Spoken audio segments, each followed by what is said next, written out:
Hi, this is Eric Martin with Board Game Geek. I'm here with Frank Tubin from Queen Games, looking at Luxor by Rudiger Dorn. Right. Treasure hunting game, I imagine. Right. For 2 to 4 players, takes around 40 minutes, and I think just let's dive in. Okay. Okay. What we're going to do in this game is basically we are adventurers. We are going through the temple, collecting a lot of treasures, with the goal being to be the first, or one of the first, in the tomb room. Okay. The idea is that at the end of the game, wherever your meeple is, so let's say these two, on this space, they will earn you 4 points at the end of the game. And you see if you enter the tomb room, it's 13 points. So the nearer you get to the tomb, the better points you're getting. But when you're walking through the temple, you want to collect as many treasures, these are the treasure tiles, as you can, because they give you direct victory points, but they have an objective. So this one means you need to have 2 people or meeples of your own color on this to actually collect it. Okay. But how do we move through the temple? That's determined by cards. So at the start of the game, you're getting 5 cards. You cannot sort them, so you have to leave them in the order you get them. On your turn, you either choose the right-hand card or the left-hand card to play. So you choose a card, you play it to the discard pile, and then let's say I'm yellow, so I have to move one of my guys that's in play 4 spaces.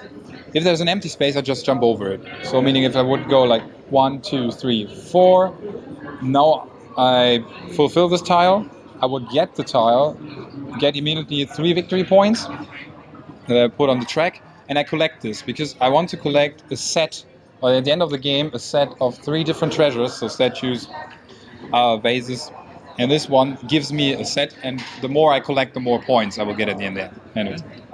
If I collect a tile and the space underneath is empty, you just put your meeples on the empty space. If you collect a tile and there's a symbol underneath, you basically collect the corresponding symbol and put it out as a new tile. These tiles stay until the end of the game, and they give you different bonuses, like joker tiles, which basically are worth 0 victory points, but can you help complete a set if you need it, or some scarab tiles that are just hidden victory points at the end of the game. So we're going to go through the temple, and every now and then there's a statue where there are some meeples. So at the start of the game, on every of those statue places, there's 1 meeple of your color lying. So if you, let's say the yellow one makes it over, there should be a yellow one, makes it over this statue, that colored meeple goes to the start. Okay.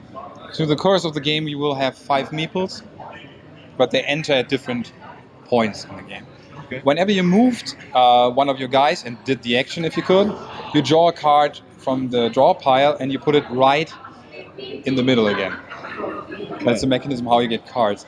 Over here we have another tableau with some extra cards. These cards you can acquire when you go on the golden spaces. They have eye symbols, and the corresponding eye symbols, if you land there, you can actually get one of those cards. Those are situationally better than all the standard cards you have at the start. This, for example, means you can get the last one to the second last. That might be a big gap, that might be a small gap, or move everybody 2 spaces, or move one of your guys and you need 1 meeple less to collect the treasure. The good thing here is you also put it in the middle, then you don't draw a card, so at the end of the turn you have 5 cards. Once you actually play it, once it makes all the way to the right or left, it goes to the common discard pile. Since the draw stack is very small at the start, you're going to shuffle those 3 or 4 times. So you have the first time you actually play it, but then if luck has it, you draw it again, but somebody else might also draw it once it's going to be reshuffled.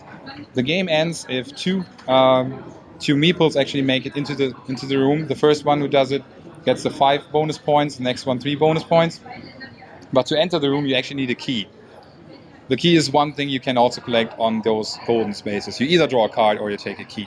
Okay. Once 2 meeples are in there, the round is played till the end, and then you count up the points. So you have a bunch of points by having collected the treasure tiles. Then you count where every meeple is standing, whatever is the number on the wall. That's what you're adding. And then the points for the sets, and whatever you have hidden underneath your scarabs. Okay. And once you total up the points, you know who's won with. All right. Thank you very much, Frank, for the overview. There we go, Luxor. Thank you. Thank you.